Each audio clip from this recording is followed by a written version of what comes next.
It's been a while since I posted on this channel, and recently I haven't posted so much, I have to admit that. But this is about to change. We have two price videos coming up. This one here is actually a presentation of the long list of the Scotiabank Giller Prize from Canada, and by the latest tomorrow I will post my prediction for the long list of the National Book Award for Fiction in the United States of America. So let's do this with the Scotiabank Giller Prize. It was published last week, the long list, of the Scotiabank Giller Prize. And let's start to present the books in alphabetical order. Number one of the nominees is Away from the Dead by David Bergen. David Bergen, born in 1957, is a former winner of the Scotiabank Giller Prize for his book, The Time in Between. His new novel is called Away from the Dead. It is set in Ukraine amidst the chaos of war and revolution. Violence is the domain of both the rich and the poor, or so it seems in early 20th century Ukraine during the tumult of the Russian Revolution. As anarchists, Bolsheviks, and the White Army all come and go, each claiming freedom and justice, David Bergen embeds his readers into the lives of characters connected through love, family, and royalty. Lean, a bookseller south of Kiev, deserts the army and writes poetry to his love back home. Sablin, an adopted Mennonite Ukrainian stable boy, runs with the anarchists only to discover that love and the planting of crops is preferable to killing. Inna, a beautiful young peasant, tries to stop a Mennonite landowner from stealing her child. In a world of violence, Sablin, Lane, and Inna learn to love and hate, and love again, hoping against all odds that one can turn away from the dead.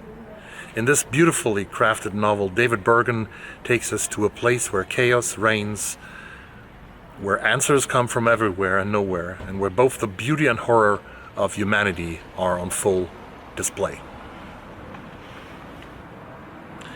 Number two is a parallel. It's also a book that is longlisted for the Booker Prize this year, but it's also longlisted for the Scotiabank Giller. This is Study for Obedience by Sarah Bernstein, published by Knopf Canada on August the 22nd.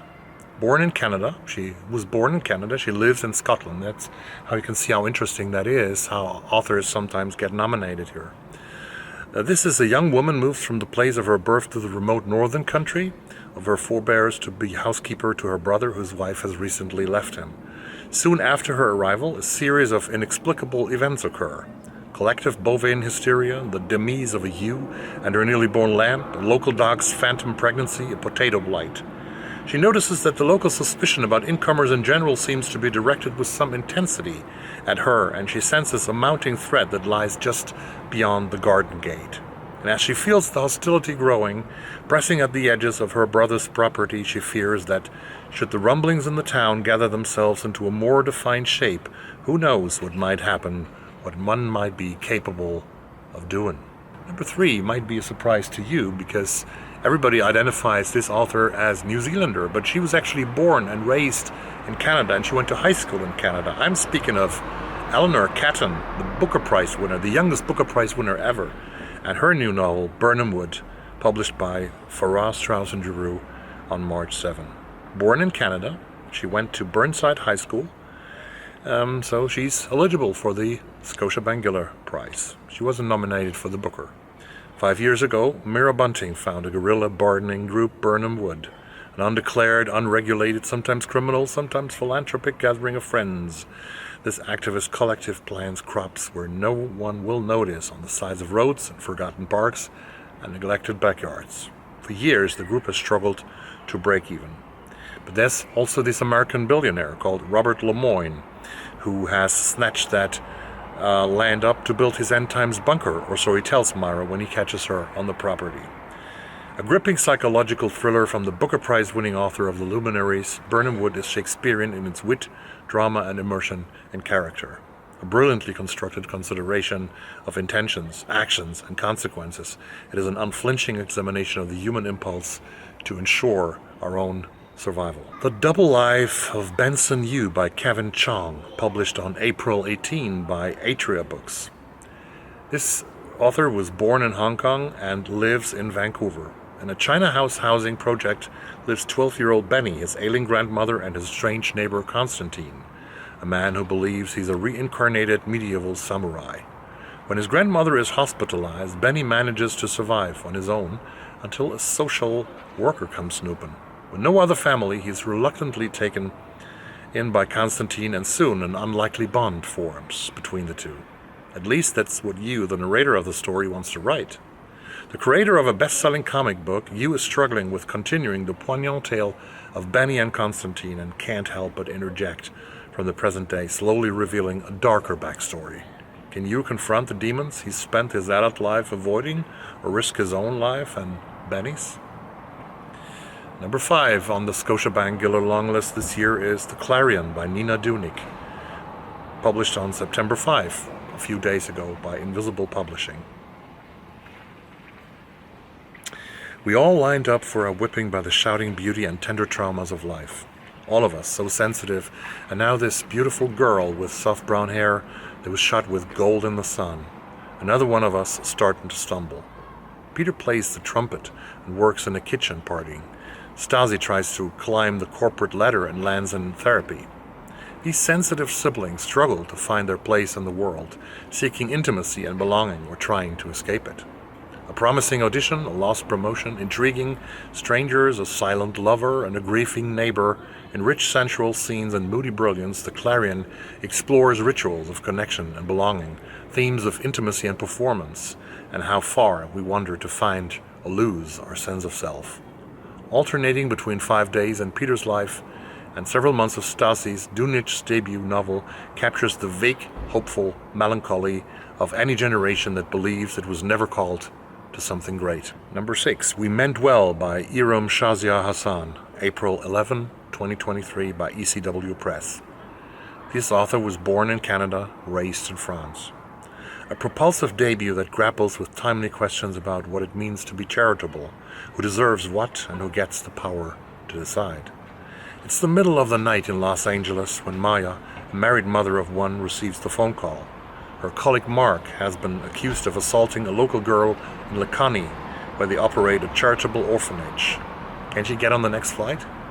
When Maya arrives, protesters surround the compound. The accuser is Lele, a former protege and the chief's daughter. There are no witnesses, no proof of any crime. What happened that night, and what will happen to the orphanage if this becomes a scandal? Caught between Mark and Lele, the charity and the villagers, her marriage and new temptations, Maya lives the secret contradictions of the aid worker. There to serve the most deprived, but ultimately there to govern. As Maya feels the pleasures, freedoms, and humanity of life in Lacani, she recognizes that her American life is inextricably woven into this violent reality, and that dishonesty in one place affects the realities in another. The Islands, Stories by Dion Irving, which was one of my predictions for the Booker Prize longlist. It didn't make the Booker longlist, but it made the Scotiabank Giller longlist. Stories by Dion Irving, published on November 1, 2022 by Catapult, one of my favorite publishers in the US. Powerful stories that explore the legacy of colonialism and issues of race, immigration, sexual discrimination, and class in the lives of Jamaican women across London, Panama, France, Jamaica, Florida, and more. The Islands follows the lives of Jamaican women, immigrants or the descendants of immigrants who have relocated all over the world to escape the ghosts of colonialism on what they call the island. Set in the US, Jamaica, and Europe, these international stories examine the lives of an uncertain and unsettled cast of characters. In one story, a woman and her husband impulsively leave San Francisco and move to Florida with wild dreams of American reinvention only to unearth the cracks in their marriage. In another, the only Jamaican mother who is also a touring comedian at a prep school feels pressure to volunteer in the school's International Day. Meanwhile, in the third story, a travel writer finally connects with a mother who once abandoned her. Set in locations and times ranging from 1950s London to 1960s Panama to modern-day New York and New Jersey, Dion Irving reveals the intricacies of immigration and assimilation in this debut, establishing a new and unforgettable voice in Caribbean American literature. Restless, displaced, and disconnected, these characters try to ground themselves, to grow where they find themselves planted in a world in which the tension between what's said and unsaid can bend the soul. Number 8, Wait Softly, Brother by Catherine Kuitenbrouwer, published in May 23 in 2023 by Buckrider Books. From lost siblings to the horrors of war to tales of sulky wives, Wait Softly, Brother is filled with questions about memory, reality, and the truths hidden in family love. After 20 years of looping frustrations, Catherine walks out of her marriage and washes up in her childhood home, determined to write her way to a new life. There she is put to work by her aging parents, sorting generations of memories and mementos as biblical rain falls steadily and the house is slowly cut off from the rest of the world. Lured away from the story she is determined to write, that of her stillborn brother Wolf by her mother's gift of crumbling letters, Catherine instead begins to piece together the strange tale of an earlier ancestor, Russell Boyd, who fought as a substitute soldier in the American Civil War. As the water rises and more truths come to the surface, the two stories begin to mingle in unexpected and beautiful ways. In this elegantly written novel, Kuitenbrouwer deftly unravels the stories we are told to believe by society and shows the reader how to weave new tales of hope and possibility. Number 9, The Rooftop Garden by Menaka Roman Wilms, published on April 11 by Nightwood Editions. Menaka is the host of the Decibel podcast. That's very interesting because I sometimes listen to the Decibel podcast from the Globe and Mail, I think, in Toronto. A thought-provoking debut novel by this podcaster that examines the intersection of climate change, human connection, and radicalization. The Rooftop Garden is a novel about Nabila, a researcher who studies seaweed in warming oceans, and her childhood friend Matthew. Now both in their 20s, Matthew has disappeared from his Toronto home, and Nabila travels to Berlin to find him and try to bring him back. The story is interspersed with scenes from their childhood when Nabila, obsessed with how the climate crisis will cause oceans to rise, created an elaborate imaginary world where much of the land has flooded. She and Matthew would play their game on her rooftop garden, the only oasis in an abandoned city being claimed by water. Their childhood experiences reveal how their lives are on different trajectories, even at an early Nabila comes from an educated, middle-class family, while Matthew had been abandoned by his father and was often left to deal with things on his own. As an adult, Matthew's dissatisfaction with life leads him to join a group of young men who are angry at society. He eventually finds himself on a violent suicide mission, but Nabila is unaware of the extent of his radicalization until they finally meet on a street in Berlin.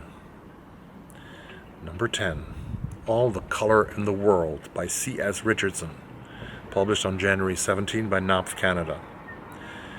Henry, born 1916, thin as sticks, nearsighted, is an obsessive doodler copying illustrations from his boy's own magazines. Left in the care of a nurturing Shakespeare-quoting grandmother, 8-year-old Henry receives as a gift his first set of coloring pencils and a pocket knife for the sharpening. As he commits these colors to memory, cadmium yellow, burnt ochre, deep scarlet red, a passion for art, color, and the stories of the great artists takes hold and becomes Henry's unique way of seeing the world. It is a passion that will both haunt and sustain him on his journey through the century. From boyhood dreams on a summer beach to the hothouse of art academia, and a love cut short by tragedy, from the psychological wounds of war to the redemption of unexpected love. Projected against the backdrop of iconic masterpieces, from the rich hues of the European masters to the technicolor image and magic of Hollywood, all the color in the world is Henry's story, part miscellany, part memory palace, exquisitely precise with the emotional sweep of a great modern romance. Number 11, We Have Never Lived on Earth, stories by Shazia van Dijk, published by University of Alberta Press on October 1 last year. Shazia van Dijk's debut story collection follows the journey of Charlotte Ferrier, a child of divorce raised by a single mother in a small town in British Columbia after moving from South Africa. Mother and daughter wait out at the end of a bad year in a Mexican hotel. A friendship is tested as forest fires demolish Charlotte's town. A childhood friend disappears while traveling through Europe, and a girl on the beach examines the memories of dying jellyfish. The stories traverse the most intimate and transforming moments of female experience in a world threatened by ecological crisis. And last but not least, the last nominee on the long list of the Scotiabank Giller Prize of 2023 is Girlfriend on Mars by Deborah Willis, published on June 13 by W.W. Norton and Company. Amber Kivinen is moving to Mars, or at least she will be if she wins a chance to join Mars Now. She and 23 reality TV contestants from around the world, including a hunky Israeli soldier, an endearing fellow Canadian, and an assortment of science nerds and wannabe influencers, are competing for 2 seats on the first human-led mission to Mars, sponsored by millionaire Jeff Task. Meanwhile, Kevin, Amber's boyfriend of 14 years, was content going nowhere until Amber left him, and their hydroponic weed business behind. As he tends to the plants growing in their absurdly overpriced Vancouver basement apartment, Kevin tunes in to find out why the love of his life is so determined to leave the planet with somebody else. An audaciously original debut from an immensely talented writer. Quote by Emily St. John Mandel, Girlfriend on Mars is at once a satirical indictment of our pursuit of fame and wealth amidst environmental crisis and an exploration of humanity's deepest longing, greatest quest, and most enduring cliche, love. These were the 12 titles of the Scotiabank Giller Longlist of 2023. I hope that something is there for you. Definitely there are 2 or 3 books for me. I wonder, and I'm very... it's one of my summaries that I get when I sort of read the texts about the books for the long list, is that environmental crisis, climate change plays a very important role in this year's long list, with a variety of authors from all over the world coming to Canada, have either immigrated to Canada or emigrated from Canada, but they are connected to Canada anyways. Have you read any of these books? Please let me know in the comments down below, and I'll see you very, very soon in my prediction video for the National Book Award of Fiction for the United States of America. Bye. Ciao.